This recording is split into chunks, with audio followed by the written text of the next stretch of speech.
नमस्कार छात्रों, आज की कक्षा में भारत में खाद्य सुरक्षा का दूसरा भाग में आप लोगों को बताएंगे। ये देखिए, एक दंड चार्ट में दिखाया गया है कृषि निगम और किसानों के कल्याण विभाग वार्षिक रिपोर्ट 2017-18 का दिखाया गया है। इसमें सबसे पहले बताया जाएगा बफर स्टॉक क्या है। तो छात्रों, बफर स्टॉक उसे कहते हैं जो भारतीय खाद्य निगम FCI के माध्यम से सरकार द्वारा अधिप्राप्त अनाज, गेहूं और चावल का भंडार करता है। और भारतीय खाद्य निगम जो है अधिशेष उत्पादन वाले राज्यों में जो है किसानों से गेहूं और चावल को खरीदता है कम कीमतों पर, और किसानों को उसकी फसल के लिए पहले से घोषित कीमतें दी जाती है और इस मूल्य को न्यूनतम समर्थित कीमत कहा जाता है। और इन फसलों के उत्पादन को जो प्रोत्साहन देने के उद्देश्य से बुआई के मौसम से जो है पहले सरकार न्यूनतम समर्थित कीमत की घोषणा करती है और खरीदे हुए अनाज खाद्य भंडारों में रखे जाते हैं। तो छात्रों, क्या आप जानते हैं कि सरकार जो है वह बफर स्टॉक क्यों बनाते हैं? तो ऐसा कभी कमी वाले क्षेत्रों में जो है और समाज के गरीब वर्गों के में जो है बाजार कीमत से कम कीमत पर जो अनाज के वितरण के लिए किया जाता है PDS के दुकानों में, जन वितरण की दुकानों में। तो इस कीमत को जो है निर्गत कीमत भी कहते हैं। या खराब मौसम में या फिर आपदा काल में जो अनाज की कमी की समस्या हल करने में मदद करती है, इसलिए बफर स्टॉक का जो है किया जाता है। इसके बाद जो है सार्वजनिक वितरण प्रणाली क्या है? तो ये है PDS की दुकान, जहाँ पर जो है पीला कार्ड और लाल कार्ड धारियों को जो है बाज़ार से कम कीमतों पर यह अनाज दिया जाता है। तो आइए इसके बारे में जानकारी प्राप्त करते हैं। तो भारतीय खाद्य निगम द्वारा जो है अधिप्राप्त अनाज को सरकार विनियमित राशन दुकानों के माध्यम से जो है समाज के गरीब वर्गों में वितरित करती है। इसे सार्वजनिक वितरण प्रणाली कहते हैं, PDS कहते हैं। और अब अधिकांश क्षेत्रों में गांवों, कस्बों और शहरों में जो है राशन की दुकानें हैं। देश भर में लगभग 5.5 लाख राशन की दुकानें हैं। और राशन की दुकानों में जिन्हें उचित दर वाली दुकान कहा जाता है, चीनी, खदान और खाना पकाने के लिए मिट्टी के तेल का भंडार होता है। और ये सब बाजार कीमत से कम कीमत पर लोगों को बेचा जाता है।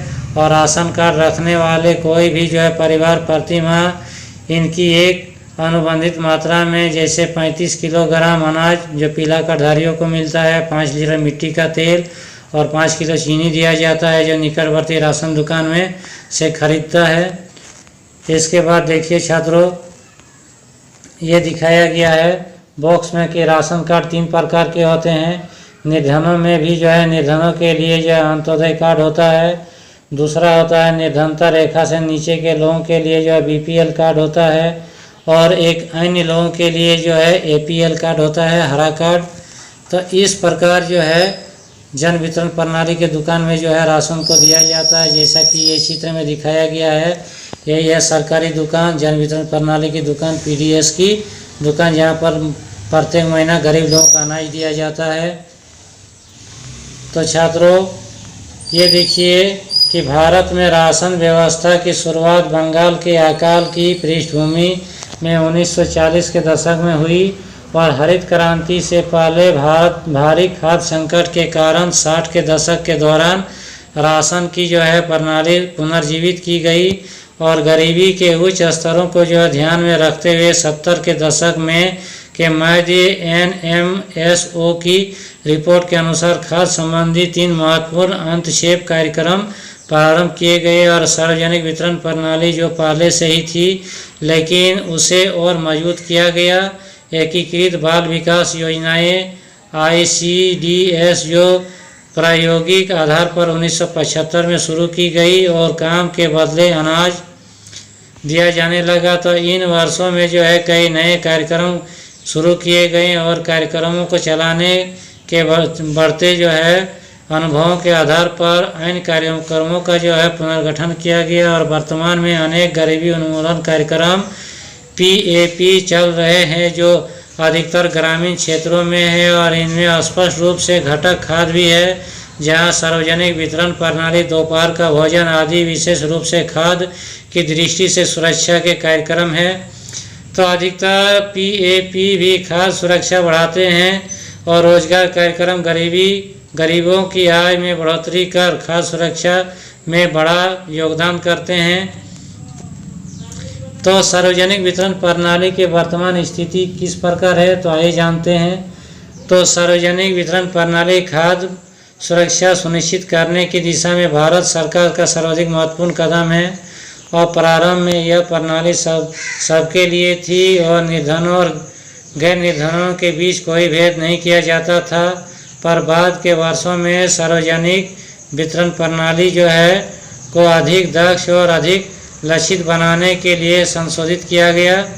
1992 में जो है देश के 1700 ब्लॉकों में संशोधित सार्वजनिक वितरण प्रणाली RPDS शुरू की गई और इसका लक्ष्य दूर दराज और पिछड़े क्षेत्रों में सार्वजनिक वितरण प्रणाली के में जो है लाभ पहुंचाना था। और जून 1997 में सभी क्षेत्रों में गरीबों को लक्षित करने के लिए सिद्धांत को अपनाने के लिए किया गया। तो छात्रों ये देखिए लक्षित किया गया और सार्वजनिक वितरण प्रणाली जो है PDP TPDS जो है प्रारंभ की कर्म या पहला मौका था जब निर्धनों और गैर निर्धनों के लिए जो है विभेद जो है कीमत नीति अपनाई गई। और इसके अलावा जो है 2000 में जो है 2 विशेष योजनाएं अंत्योदय अन्य योजनाएं और अन्नपूर्णा योजनाएं प्रारंभ की गई। और ये योजनाएं जो है गरीबों में भी जो है सार्वजनिक गरीब और दीन वरिष्ठ नागरिक समूहों पर लक्षित है। और इन दोनों योजनाओं का जो संचालन सार्वजनिक वितरण प्रणाली के वर्तमान नेटवर्क से जोड़ दिया गया।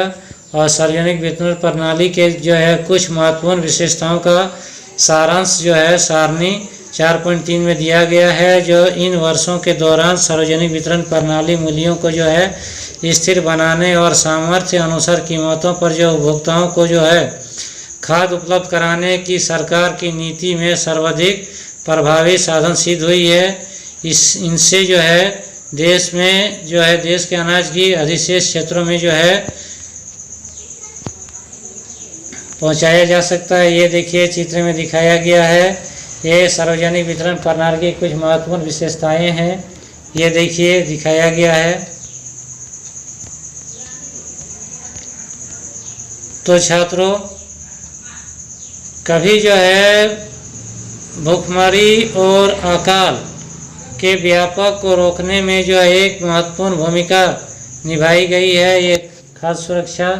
और इसके अतिरिक्त आमतौर पर निर्धन परिवारों के पक्ष में जो है कीमतों का संशोधन भी होता रहा है। न्यूनतम समर्पित कीमत और अधिक प्राप्ति ने जो है खाद्यान्नों के उत्पादन की वृद्धि में योगदान दिया है।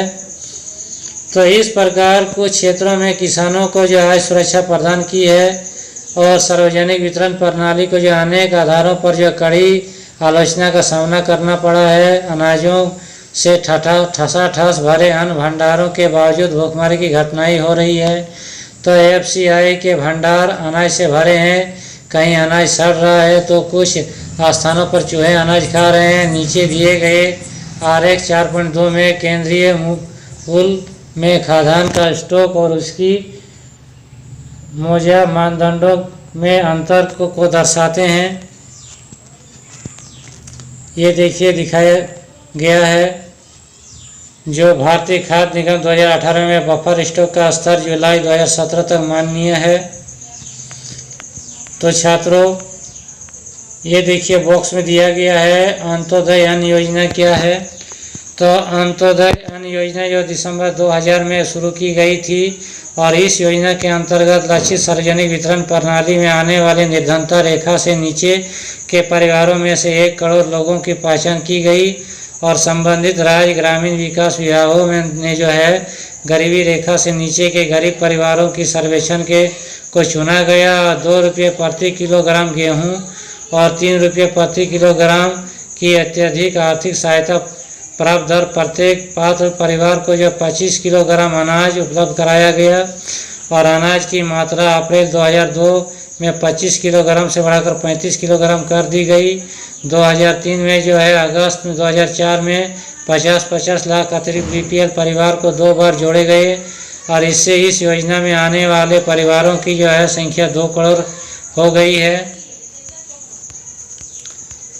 तो छात्रों 2014 में जो है एफसीआई के पास गेहूं और चावल का जो भंडारण 65.2 करोड़ टन था, जो न्यूनतम बफर प्रतिमान से बहुत अधिक था। फिर भी यह बफर स्टॉक प्रतिमानों से लगातार ऊंचा बना रहा। सरकार द्वारा शुरू की गई विभिन्न योजनाओं के अधीन खाद्यान्नों के वितरण के द्वारा स्थिति में सुधार हुआ और अनाज वितरण में हालात सुधरे। इस बात पर आम सहमति है कि बफर स्टॉक का उच्च स्तर जो बेहद अवांछनीय है और यह बर्बादी भी है।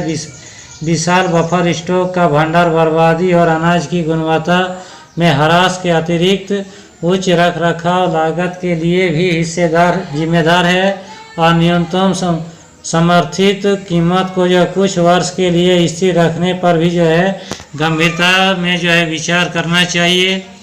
वर्धित न्यूनतम समर्थित कीमत पर अनाज की अधिक खरीदारी प्रमुख अनाज उत्पादन राज्यों जैसे पंजाब, हरियाणा और आंध्र प्रदेश की ओर से जो है डाले गए दबावों का नतीजा है। और इसके अलावा चूंकि खरीदारी कुछ समृद्ध क्षेत्रों पंजाब, हरियाणा, पश्चिम उत्तर प्रदेश, आंध्र प्रदेश और कुछ सीमा तक जो पश्चिम बंगाल में जो है मुख्यतः 2 फसलें गेहूं और चावल तक सीमित है। न्यूनतम समर्थित कीमत में जो वृद्धि में जो है विशेषता खाद्यान्नों में जो अविशेष जो है वाले क्षेत्रों के किसानों को जो है अपनी भूमि पर मोटे अनाजों की खेती समाप्त कर धान और गेहूं उपजाने के लिए प्रेरित किया है, जबकि मोटे अनाज गरीबों का प्रमुख भोजन है। और धान की खेती के लिए जो सघन सिंचाई में पर्याप्त पर्यावरण और जल स्तर में गिरावट भी आई है, जिससे इन राज्यों में जो है कृषिगत विकास को जो है बनाए रखने में खतरा पैदा हो गया है। और इस प्रकार NSMO जो है नंबर 558 की रिपोर्ट के अनुसार ग्रामीण भारत में जो है प्रति व्यक्ति चावल की खपत 6.38 किलोग्राम वर्ष 2004-05 से घटकर 5.98 किलोग्राम 2011-12 में हो गया है। तो ये देखिए छात्रों दिखाया गया है भंडार में जो है खदानों में ले जाते हुए किसान बफर स्टॉक का।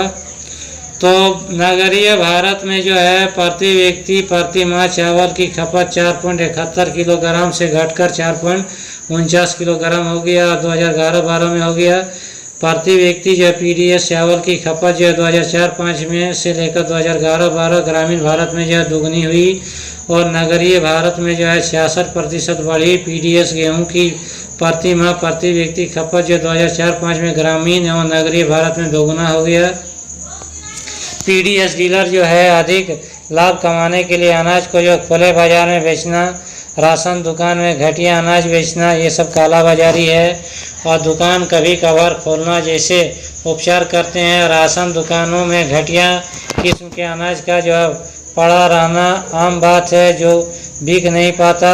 यह एक बड़ी समस्या साबित हो रही है।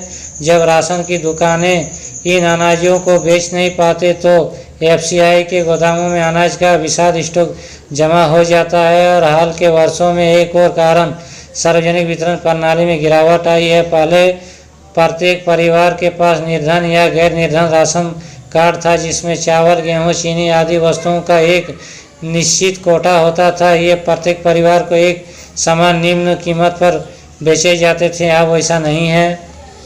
तो आज आप जो भी 3 प्रकार के कार्ड और कीमतों की श्रृंखला देखते हैं तो पहले यह नहीं थी। बड़ी संख्या में जो परिवार राशन की दुकानों में अनाज खरीद सकते थे, लेकिन अब ऐसा नहीं है। हाँ, अब जो गिने चुने लोगों को ही जो है राशन दिया जाता है, जिसके पास जो है लाल और पीला कार्डधारी होता है और उनका कोटा निश्चित था पहले। और इनमें जो है निम्न आय वर्ग के परिवार शामिल भी होते थे, जिसकी आय जो निर्धनता रेखा के नीचे के परिवार की आय से थोड़ी अधिक होती थी। वे लोग को भी अनाज मिलता था, लेकिन अब नहीं मिलता है। तो अब 3 भिन्न कीमतें वाली जो है TPDS की जो व्यवस्था में निर्धनता रेखा के ऊपर वाले किसी भी परिवार को राशन दुकान पर बहुत कम छूट मिलती है और एपीएल परिवारों के लिए कीमतें लगभग उतनी ही ऊंची होती है जितना कि खुले बाजार में मिलता है। इसीलिए लोग जो है नहीं लेता है पीडीएस के दुकान में, क्योंकि बाजार का कीमत और पीडीएस के दुकान की कीमत एपीएल कार्ड वालों को से जो है उतनी ही कीमत लिया जाता है। तो इस प्रकार बहुत अंतर पाया गया है। तो इसलिए राशन की दुकान में जो है इन चीज़ों की खरीदारी के लिए उनको बहुत कम प्रोत्साहन प्राप्त होता है। इसके बाद है छात्रों सहकारी समितियों की खाद्य सुरक्षा में भूमिका। तो भारत में विशेषकर देश के दक्षिणी और पश्चिमी भागों में सहकारी समितियों के खाद्य सुरक्षा में एक महत्वपूर्ण भूमिका निभा रही है और सहकारी समितियां निर्धन लोगों को खाद्यान्न की बिक्री के लिए जो है कम कीमत वाली दुकानें खोलती है। उदाहरण के लिए तमिलनाडु में जितनी राशन की दुकानें हैं उनमें से करीब 94% सहकारी समितियों के माध्यम से चलाई जा रही है। और दिल्ली में जो है मदर डेयरी उपभोक्ता को दिल्ली सरकार द्वारा निर्धारित नियंत्रित दरों पर दूध और सब्जियां उपलब्ध कराने में तेजी से प्रगति कर रही है। गुजरात में दूध तथा दूध उत्पादकों में जो अमूल एक और सफल सहकारी समिति का उदाहरण है। इसने देश में जो श्वेत क्रांति ला दी है और देश के विभिन्न भागों में जो है कार्यरत सहकारी जो है समितियों के और अनेक उदाहरण हैं जिन्होंने समाज के विभिन्न वर्गों के लिए खाद्य सुरक्षा सुनिश्चित कराई है। तो इसी तरह महाराष्ट्र में जो है एकेडमी ऑफ डेवलपमेंट साइंस जो है DADS ने जो विभिन्न क्षेत्रों में अनाज बैंकों की स्थापना के लिए जो गैर सरकारी संगठनों के नेटवर्क में सहायता की है और ADS गैर सरकारी संगठनों के लिए खाद्य सुरक्षा के विषय में प्रशिक्षण और क्षमता निर्माण कार्यक्रम संचालित करती है। और अनाज जो है बैंक अब धीरे धीरे महाराष्ट्र के विभिन्न भागों में जो है खुलते जा रहे हैं और अनाज बैंकों की जो स्थापना गैर सरकारी संगठनों के माध्यम से उन्हें फैलाने और खाद्य सुरक्षा पर सरकार की नीति को प्रभावित करने में जो है ADS की कोशिश जो है रंग ला रही है। और ADS अनाज बैंक कार्यक्रम को एक सफल और नए प्रकार की खाद्य सुरक्षा कार्यक्रम के रूप में स्वीकृति मिली है। तो छात्रों भारत में खाद्य सुरक्षा चैप्टर का जो यह है सारांश। तो आइए सारांश में क्या लिखा है पढ़ते हैं। किसी देश की खाद्य सुरक्षा तथा तब सुनिश्चित होती है जब उसके सभी नागरिकों को पोषक जो है भोजन उपलब्ध होता है। सभी व्यक्तियों के पास स्वीकार्य गुणवत्ता के खाद्य खरीदने की सामर्थ्य होती है और भोजन तक पहुंचने में कोई अवरोध नहीं होता है। निर्धनता रेखा से नीचे रह रहे लोग जो है खाद्य की दृष्टि से सदैव ही असुरक्षित रह सकते हैं, जबकि संपन्न लोग भी आपदाओं के समय जो है खाद्य की दृष्टि से असुरक्षित हो सकते हैं। और भारत में लोगों का जो एक बड़ा वर्ग खाद्य और पोषक तत्वों की असुरक्षा से ग्रस्त है। सबसे अधिक प्रभावित समूह जो है ग्रामीण क्षेत्रों में भूमिहीन और गरीब परिवार, बहुत कम वेतन वाले कार्यों में लगे लोग और शहरी क्षेत्रों में मौसमी कार्यों में लगे अनियत श्रमिक है। जो देश के कुछ क्षेत्रों में जो है खाद्य की दृष्टि से असुरक्षित लोगों की बड़ी संख्या में तुलनात्मक रूप से बहुत अधिक है। जो आर्थिक रूप से पिछड़े राज्यों में जहां बहुत अधिक गरीबी है, जनजातियां वाले जो है दूरदराज क्षेत्रों में और ऐसे क्षेत्रों में जहां प्राकृतिक आपदाएं आती रहती है। समाज के सभी वर्गों के लिए खाद्य की जो है उपलब्धता सुनिश्चित करने के लिए भारत सरकार ने जो है सावधानीपूर्वक खाद्य सुरक्षा प्रणाली तैयार की है, जिसके 2 घटक है। एक है बफर स्टॉक और दूसरा है सार्वजनिक वितरण प्रणाली। तो सार्वजनिक वितरण प्रणाली के अतिरिक्त कई निर्धनता उन्मूलन कार्यक्रम भी शुरू किए गए हैं, जिनमें खाद्य सुरक्षा का घटक भी शामिल था। और इनमें से कुछ कार्यक्रम है जो एकीकृत बाल विकास सेवाएं, काम के बदले अनाज, दोपहर का भोजन, अंत्योदय अन्न योजना आदि। तो खाद्य सुरक्षा उपलब्ध कराने में सरकार की भूमिका के अतिरिक्त अनेक सहकारी समितियां और गैर सरकारी संगठन भी है जो इस दिशा में तेजी से काम कर रहे हैं। तो छात्रों ये है भारत में खाद्य सुरक्षा चैप्टर का अभ्यास का प्रश्न जिसे आपको बनाना है। पहला क्वेश्चन है भारत में खाद्य सुरक्षा कैसे सुनिश्चित की जाती है। दूसरा है कौन लोग खाद्य असुरक्षा से अधिक ग्रस्त हो सकते हैं। तीसरा है भारत में कौन से राज्य खाद्य असुरक्षा से अधिक ग्रस्त है। चौथा में है क्या आप मानते हैं कि हरित क्रांति ने भारत को खाद्यान्न में आत्मनिर्भर बना दिया है और कैसे? 5वां में है, भारत में लोगों का एक वर्ग अब भी खाद्य से वंचित है, व्याख्या कीजिए। 6ठा में है, जब कोई आपदा आती है तो खाद्य पूर्ति पर क्या प्रभाव पड़ता है? 7वां क्वेश्चन है, मौसमी भुखमरी और दीर्घकालीन भुखमरी में भेद कीजिए, मैं अंतर बताइए। 8वां क्वेश्चन है, गरीबों को खाद्य सुरक्षा देने के लिए सरकार ने क्या किया है? सरकार की ओर से शुरू की गई योजना की चर्चा कीजिए। क्वेश्चन नंबर 9 में है, सरकार बफर स्टॉक क्यों बनाती है? और इसके बाद टिप्पणी लिखना है इन 4 क्वेश्चन का। पहला है न्यूनतम समर्थित कीमत, दूसरा है बफर स्टॉक, तीसरा है निर्गम कीमत, चौथा में उचित दर की दुकान। इसके बाद क्वेश्चन 11 में राशन की दुकानों के संचालन में क्या समस्याएं हैं? और क्वेश्चन नंबर 12 जो है लास्ट में, यह है खाद्य और संबंधित वस्तुओं को उपलब्ध कराने में सहकारी समितियों की भूमिका पर एक टिप्पणी लिखें। छात्रों, अगर मेरा वीडियो आप लोग का अच्छा लगा हो तो सब्सक्राइब जरूर कीजिएगा। धन्यवाद।